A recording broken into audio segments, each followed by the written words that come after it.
Pour comprendre l'audace incroyable qu'il a fallu pour injecter le sang d'un animal dans les veines d'un être humain, il faut d'abord comprendre le monde d'où est née cette idée.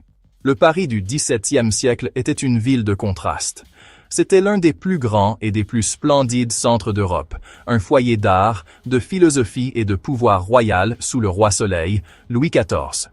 Mais sous les carrosses dorés et les salons intellectuels, c'était une ville ravagée par la pauvreté, l'insalubrité et la maladie.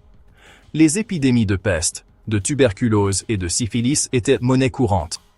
Le roi Louis XIV a été saigné 47 fois en une seule année.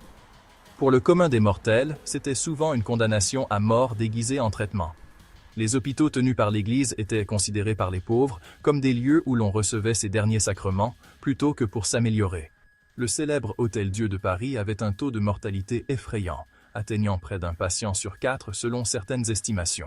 Ce paysage médical était un champ de mines d'idées dangereuses. Mais le XVIIe siècle fut aussi le début de la révolution scientifique.